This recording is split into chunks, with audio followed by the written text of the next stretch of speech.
Master ఈకే వ్రాసిన పురాణ పురుషుడనే గ్రంథంలో 8 అండ్ 9 రెండు చాప్టర్స్ చదువుకోబోతున్నాం. వైశాఖ బహుళ తదియనాటి సూర్యాస్తమయము మంచుకొండలను రాగరంజితము చేయుచున్న దృశ్యమును చూచుచూ లోయలో శతగోపుడు నడచిపోవుచుండెను. చూచుచుండగానే లోయలోని ఆకాశమున ఎర్ర రంగు తెర తొలగింపబడి నల్లని తెర దింపినట్లు చీకటి పడెను. దానిపై మరల సన్నని తెల్లని తెర లాగినట్లు తూర్పు దిక్కు నుండి చంద్రబింబము వెన్నెల పొరలను ప్రసరింపచేసెను. తెల్లని తెర నుండి జారుచున్న కుచ్చుల నూలుపోగుల వలె కూడా మంచు తుంపురులు సాగినవి. జగన్నాటకమందలి రంగముల మార్పులను గమనించుచు నడచుచున్న శతగోపుడు రెండుగా చీలిన కాలిబాట దగ్గర నిలబడి కొండల నడుమ మలుపులు తిరుగుచున్న బాటల వైపునకు పరిశీలించెను. అందేదో అలికిడి అనిపించినది. నిశీధమునందు పొదల నుండి కీచురాళ్ల శబ్దములు వినిపించుచున్నవి. మంచుగాలులు తాకిన అతని బంగారు మేని ఛాయ పాదరసమున ముంచినట్లుండెను. కొండ గుబురుల నుండి తటాలున సింహగర్జనము వినవచ్చెను. శతగోపుడు ఆనందముతో విప్పారిన నేత్రములతో మార్గమునకెదురు చూచెను. ఒక పెద్ద సింహము తలయూపి జూలు విదిలించుచు ప్రవేశించి నోరు తెరచి ఆవులించెను. కోరలు 4 చంద్రవంకల వలె మెరిసినవి. ఆ సింహము వెనుక ఒక 18 సంవత్సరముల ప్రాయము గల యువతి పులి చర్మము వస్త్రముగా కట్టుకొని వయ్యారముగా నడిచి వచ్చుచుండెను. ఒక చేతిలో కమండలు జపమాల, మరి ఒక చేతిలో త్రిశూలము. కేశవేశమును ఊర్ధ్వ బంధనముగా ముడిచి సింధూర తిలకమును ధరించిన ఆమె త్రిశూలము పట్టుకొనిన హస్తముతో సింహము వీపు మీద నిమురుచూ వచ్చి నిలబడి మందస్మితము చేసెను. శతగోపుడు భుజములపైనున్న ఉత్తరీయమును తీసి నడుమునకు బిగించి సాష్టాంగపడి నమస్కరించి ఇట్లనెను. తల్లి శైలపుత్రి, ఏమియ్యి అపూర్వ దర్శనము. శైలపుత్రి: ఇది పూర్వదర్శనమే నాయనా. సనత్సుజాత, దేవకీదేవి గర్భమున పురాణ పురుషుడు అవతరించునని వినియుంటివి కదా. అతడు నిర్వహింపబోవు జగత్కార్యములు 2. అందొకటి భూభార నిర్వాపణము అనగా సంహారక్రియ, రెండవది ధర్మ సంస్థాపనము. ఇందు నాకు కూడా కొంత భాగమున్నది.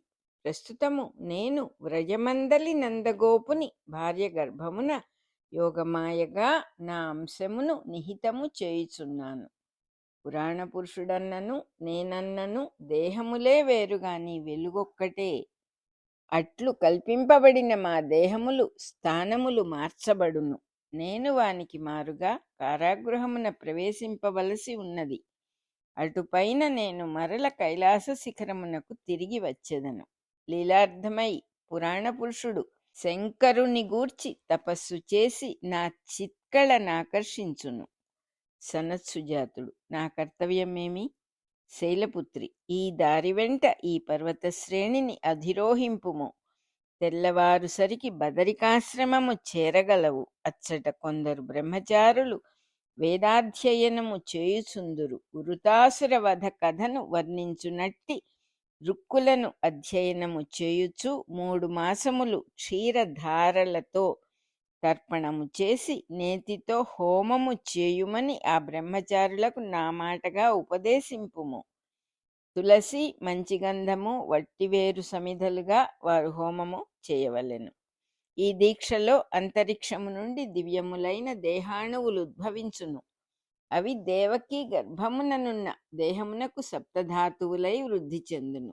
ఆ ధాతువులతో పుట్టిన సుగంధమయమైన దివ్య శరీరము ఈ పురాణ పురుషునకు ఉపాధిగా పనిచేయవలెను.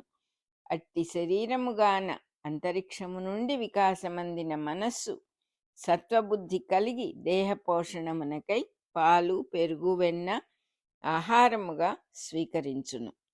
సనత్సుజాతుడు: జగన్మాత, పురాణ పురుషుని జననము అర్ధరాత్రమున జరుగుట సంభావ్యమని తోచుచున్నది. మేమందరము కావలివారిని వశపరుచుకొని త్రిప్పలు పడుట కన్నా వారికి నిద్రవేళ అయినచో మాకనుకూలము.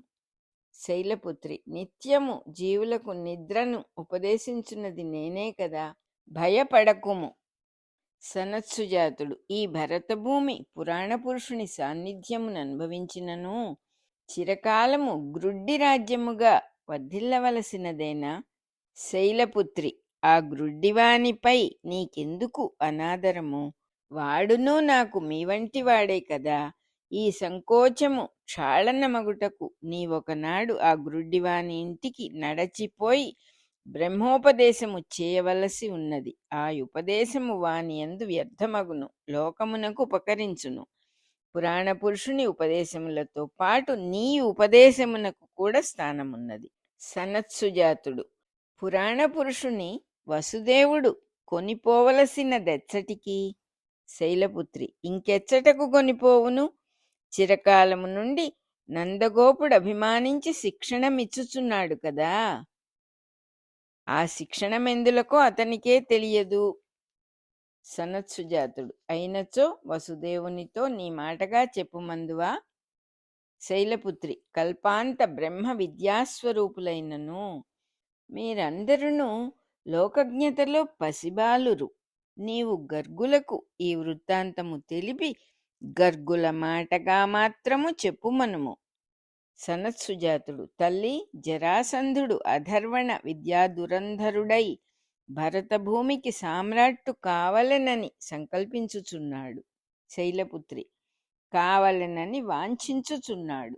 సనత్సుజాతుడు: అతని ధ్యేయము కూడా వేదధర్మ పరిరక్షణమే కదా.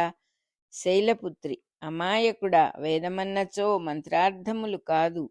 తనకు నచ్చిన మార్గము ధర్మమని బద్ధుడగు వాడెవడునూ వేదధర్మమును గ్రహింపలేడు. తనకు నచ్చిన వారిని నాకు బలు ఇచ్చువాడు జరాసంధుడు.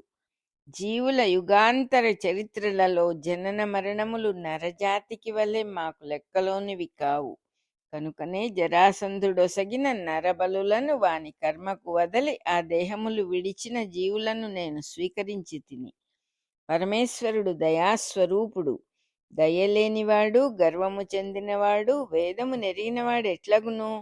ఇక నీవు పురోగమించి నీ కర్తవ్యము నిర్వహించి మరల శతగోపుడుగా గోవ్రజమును చేరుకొనుము.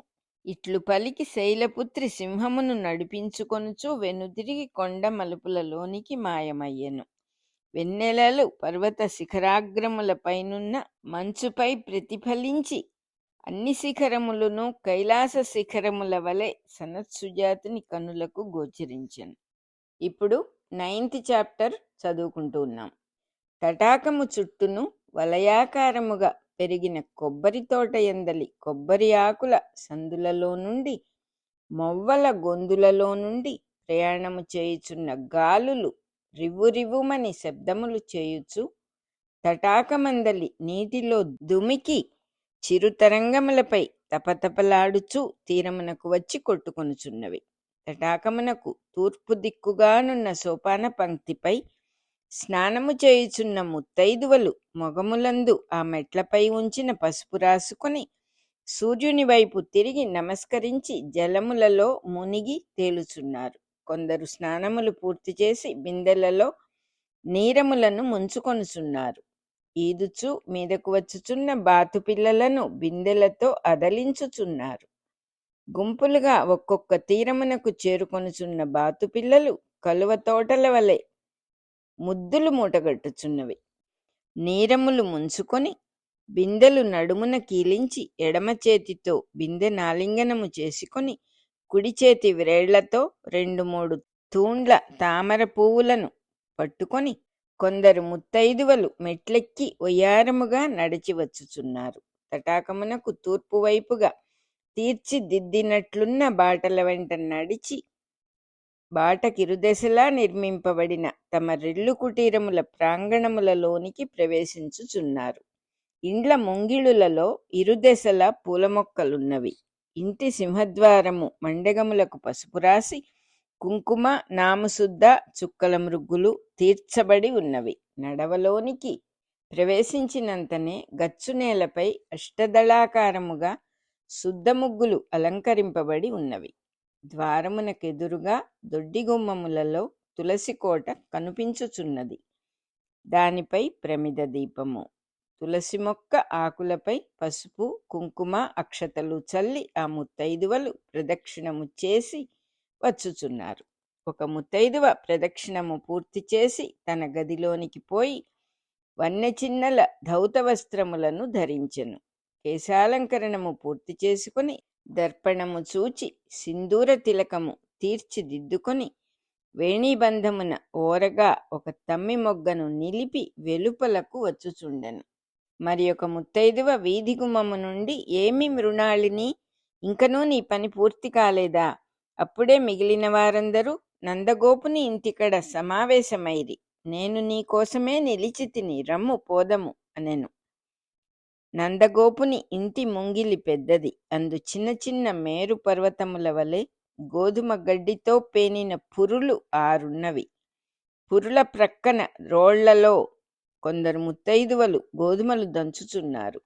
ప్రాంగణమున అటునిటు పరువెత్తుచున్న లేగదూడలు 2 అచట సమావేశమైనవి. ముత్తైదువులను రాచుకొని పోవచ్చు కుచ్చుతోకలతో కొట్టుచున్నవి. ఇంతలోనొక క్రొత్త కోడలు లేగదూడను పట్టుకొనబోగా అది ఆమె తలపై నుండి లంఘించి పరుగెత్తెను. నీకెంత పొగరే అని ఆమె నవ్వెను. ఆహ్వానము రాగా ఎల్లరునూ ఎత్తైన మట్టి అరుగులపై చేరిరి. ఆ ఇంటి ఎత్తైన అరుగులు గోమయ చర్చితములై చుక్క ముగ్గులతో మనోహరములై ఉన్నవి. ముత్తైదువలెల్లరూ క్రమముగా నడువలోనికి ప్రవేశించిరి. సందు లేదు, అయినను వచ్చినవారు వచ్చినట్లు సందు చేసుకుని దూరుచుండిరి. లోపల నుండి మంగళహారతి పాటలు వినిపించుచుండెను. సన్నని మధుర కంఠధ్వనులతో ఆ పాటలు సన్నాయి సారించినట్లు ఉండెను. జనసమూహమునకు లోపల దారు పర్యంకముపై నందగోపుని భార్యలు యశోదయు రోహిణియు కూర్చుండిరి. యశోద గర్భిణి, 7వ మాసము. గర్భిణి అయిన ఆమెకు మిగిలిన వారు పాదములకు పసుపు రాసిరి. ముత్తైదువలందరూ ముఖమున సింధూర తిలకము దిద్దగా అది దట్టముగా పులుముకొనెను. 2 ముత్తైదువలు పళ్ళెరములను ధరించి ఇరు పార్శ్వముల యందును నిలబడిరి. అందు పూలు పండ్లు తాంబూలములున్నవి. సర్వాలంకార శోభితైన యశోద లేచి నిలబడి అచట పూజాపీఠముపైనున్న కాత్యాయనీదేవి విగ్రహమునకు షోడశోపచార పూజ చేసెను. కాత్యాయనీదేవి వ్రజగణమందలి వైశ్యుల ఇలవేల్పు. ఆమె కన్యాకుమారి రూపమున ఉండును. కొందరు కన్యకాపరమేశ్వరి అందురు.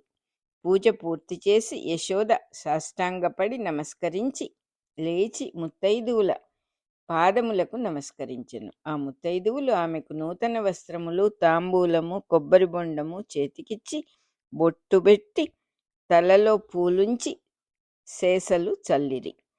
మన యశోదకు కొడుకు పుట్టునో కూతురు పుట్టునో, కొడుకు పుట్టినచో ఇక పట్టపగ్గములుండవు అని ఒక ముసలి ముత్తైదువ కూర్చుండి నవ్వెను. నిన్ననే నా చిన్న కొడుకు దీనిని గూర్చి ప్రశ్నించి తన సహచరునితో తుంగకాడను చీల్చెను. ఏమని సమాధానము వచ్చెను? కొడుకా కూతురా? కొడుకని వచ్చినది. కాదు, కూతురని వచ్చినది. నా కోడలు కొడుకు తుంగకాడను చీల్చగా కొడుకని వచ్చినది. మా వారును నేనును చీల్చగా కూతురని వచ్చినది. ఈ కోకిలమ్మ మనందరిలో ముసలి ముత్తైదువు. మంత్రసానితనమున 30 సంవత్సరముల అనుభవము కలది. ఈ చుట్టుప్రక్కల గ్రామములలో కొన్ని వందల పురుళ్ళు పోసెను. ఆమెనడిగినచో చెప్పగలదు. కోకిలమ్మ మోకాళ్ల నొప్పులను లెక్క చేయక చటుక్కున లేచి నిలబడి యశోద గర్భము తడవి కాత్యాయని పూజాపీఠముననున్న పుష్పమును పట్టుకొని కన్నులు మూసి ధ్యానించి కొడుకే పుట్టును అని ప్రశ్న చెప్పెను. ఇంతలో ఎరుకల సాని ఒకత పెద్ద బొట్టు పెట్టుకొని ఒక చేతిలో తట్ట ధరించి మరి ఒక చేతిలో ఏకతంత్రి అయిన తంబుర మీటుచు సోదడగరమ్మా సోది అని రాగము తీసెను. ముత్తైదువులందరూ ఎరుకల సానిని లోనికి గొనివచ్చిరి. ఆమె తట్ట దింపి తంత్రిక మీటుచు మంచుకొండలపైన మహిమగల తల్లి కడలియొడ్డుననున్న కన్యాకుమారి వింధ్య కొండలలోని విఘ్నేశు తల్లి ఉన్న మాటను బలుకు కన్న కడుపే నీది అని ప్రార్థన చేసి రాగము సారించుచు ఇట్లనెను. తల్లి కడుపున చిన్న దుర్గమ్మ ఉంది, ఆ తల్లి కడుపున అన్నగారున్నాడు, ఆ తల్లి అందుకుంటారు. కనకదుర్గను నీవు కంటావు తల్లి, నీ కొడుకై తాను నిలబడునె తల్లి. సంతోషించితిమి, ఇదేదో పొడుపు కథ వలె ఉన్నది అని ఒక కుర్రముత్తైదువ మూతి త్రిప్పెను. యశోదాదేవి కోరికపై ఎరుకలసానికి పరిచారికలు చీర, రవిక, పసుపు, కుంకుమలు ఇచ్చిరి. భోజనము చేసి పొమ్మని, అంతవరకు ముంగిలియందు కూర్చుండుమని చెప్పిరి. నందగోపుడు వీధిలో వెండి పొన్నుకర్ర ధరించి తలపాగతో కిరుచెప్పులతో నిలబడి మరికొందరు గోపకులతో ముచ్చటించుచుండెను. నందగోపుడు, సునందా, మనకి కంసుని పీడ రాకముందు ఇట్టి పేరంటములు మన గ్రామమున జరిగిన నాడు గ్రామవాసులందరూ ఒకే పందిరి కింద భోజనములు చేసేడివారు. సునందుడు, ఇప్పుడు మాత్రము మనకేమి తక్కువ? నందుడు, అయినచో గ్రామమంతటికిని అరగడియలో కబురందవలెను. చుట్టాలు, అతిథులు, తమ ఇంటికి వచ్చిన పూజ్యులైన బ్రాహ్మణ కుటుంబములతో కూడా తరలి రమ్మని చెప్పుము. నేడు నా ఇంటనే పురాణ పురుషుడు వెలసెననుకొందును. సునందుడు, ఈ స్త్రీజనము సద్దుసేయరాదు. కేశిభటులు గ్రామమున ప్రవేశించినచో మనలను నిర్బంధింతురు. నందుడు, ఆ దినములు గడిచిపోయినవి, సాగనిచ్చినంతవరకే దుష్టుని అధికారము. నేడు కేశిభటులు ఎవరైనా వచ్చినచో వారిని కూడా బాహాటముగా భోజనములకు ఆహ్వానింపుడు. మన తిండి మనము దొంగచాటుగా తిననేలా? సునందుడు, వారు దుండగము చేయుదురేమో. నందుడు, చేసినచో తలలు పగులును. అందరునూ బాణాకర్రలతో ఈటెలతో సిద్ధముగా ఉండు. నేటితోనే వసుదేవుని పేర ఆవశ్యకమైనచో మన ఉద్యమమునకు ప్రారంభోత్సవము జరుగవచ్చును. పురాణ పురుషుడు అనే గ్రంథంలో 8 and 9 చాప్టర్స్ అయిపోయినాయి.